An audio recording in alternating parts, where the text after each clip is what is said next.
Friday afternoon, I received a text message from some friends inviting us over to dinner on Saturday. And it was a welcome invitation. I've been wanting to catch up with them. But I also knew that it was our turn to host. They'd had us over last, and this made me uncomfortable. Immediately, I replied, well, we'd love to see you, but it's our turn. Want to come over to our house? I got no response. And after a minute, I realized this probably wasn't the most gracious way to respond. And I followed up with, or tell us what we can bring. We ended up going to their place with a big pot of beans and having a wonderful taco dinner. Because it really didn't matter that we keep things fair or equal to our generous friends.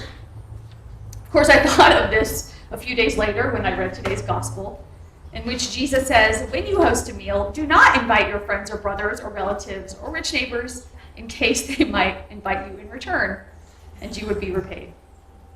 But when you give a banquet, invite the poor, the crippled, the lame, and the blind, and you will be blessed.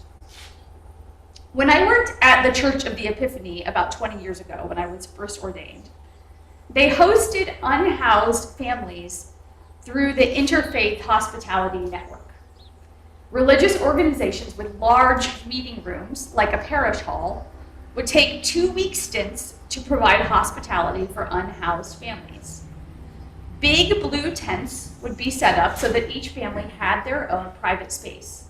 And the church or the synagogue or mosque or temple would provide meals for the families. If you signed up to host a dinner, then you sat and you ate with the guests, providing real hospitality and companionship. Somehow, I always found an excuse not to host dinner with the guests, because deep down, I was a bit nervous. I didn't know yet how to sit and just be normal with someone who was in a different life circumstance. In my head, I was very committed to seeing Christ in them, to respecting their dignity, as our baptismal covenant instructs. And I was fired up for social justice theologically. But anxiety kept me from opening my heart up and being with the guests without seeing them as other. I don't know when this changed in my life. If it was all the ways that being a mother has taught me that all of us humans are just in it together. Or maybe my experience as leading service learning at Episcopal Day School, where I had to role model what I taught for the students. And so I kind of had to fake it until I made it. But somewhere along the way, I learned there is no other. There is no people like me and people like them. We're just all people. Across all cultures, table fellowship is at the core of how humans connect. The model of the Interfaith Hospitality Network drew on the sacredness of hospitality across religious traditions. And certainly, hospitality is at the center of Christianity. We've stripped down the Eucharist to the barest ritual essentials. But we know that when Jesus instituted it, he hosted a full-blown meal, offering hospitality to his friends. This meal became the most central Christian ritual because it symbolizes the incarnation so profoundly. We are doing the most human thing that we do, eat, and we're doing it with God. At the Eucharist, we eat with God. We eat normal human food at a normal table with other normal people, and God is present in it all. In the bread and wine, in the place, and most importantly, in the people.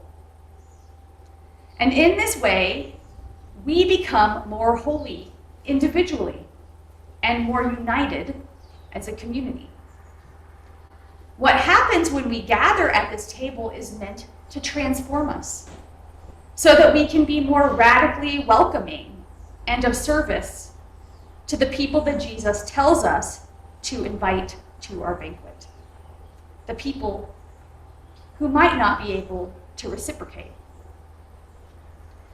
This is the fellowship of mutual love we are entreated to continue in the letter to the Hebrews. As theologian Charles Raynal says, when the community acts in true fellowship, it witnesses to God's fellowship established in Jesus Christ, both between the whole world and God and among human beings. We, the community of God's people, are called to bear witness to the fellowship between God and humanity by establishing fellowship between ourselves. As the writer of the Hebrews explains, it is from this fellowship of mutual love that ministry flows. Ministry like hospitality to strangers, to prisoners, and those experiencing torture. If we put the gospel and the letter to the Hebrews together, we get a pretty clear picture. If our celebration of the Eucharist does not move our hearts closer to God and bond us more closely together, it's a meaningless ritual. Fellowship should flow out of a heartfelt connection to God at the table. And fellowship should flow into courageous ministry, where we extend God's love and mercy to people who are not often invited to banquets. This fall, we're kicking off a new ministry of fellowship dinners, fellowship dinner groups here at church. We will have 2 or 3 small groups who meet for monthly dinners in someone's home or here at church, making use of our beautiful new kitchen. It's not too late to sign up if you haven't yet. Mary Lynn is just starting to organize a kickoff dinner. The purpose of these groups is to deepen our mutual love. To me, this new ministry flows right out of today's gospel, as anyone who does not have space at home to host can still join in, bringing food to share or even preparing a meal here. And anyone who doesn't have the spiritual gift of cooking can bring a store-bought dessert or a bottle of wine. And anyone who needs to just show up will be, and just bring themselves, will be just as warmly welcomed as anyone else. I trust in God's abundance and that the chefs of this church will be sure there is always plenty of food. I began the sermon with an anecdote about my family having dinner with friends. And that friendship is sacred to us, and it reaches back to way before our children were born. But friendship is different than fellowship. Fellowship is a spiritual discipline, the one that Jesus describes in the gospel. Fellowship means setting aside our preferences for who we sit with, deciding not to value being part of the cool kids clique or the table of honor, not jockeying to be in a group with our close friends or jockeying to avoid people that get on our nerves. Fellowship means setting aside our frustrations and grievances, as well as our attachments to those who make us feel safe and comfortable, to simply be present in mutual love with our fellow Christians. Fellowship means choosing to see Christ in all persons, not the abstract idea of everyone or hypothetical strangers in need, but in the people here in this room right now. And when we do this, we invite God to transform our hearts, to see each other as God sees us.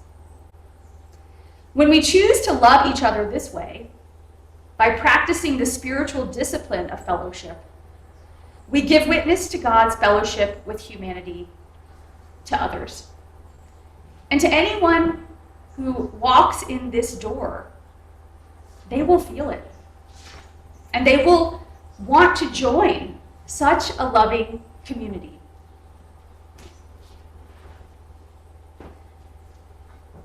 And when we go out from this church, transformed by this fellowship of love, into our friendships and our acts of community service, and simply our errand running around town, we will continue this witness, sharing God's love and inviting everyone to the banquet, whether they can reciprocate or not.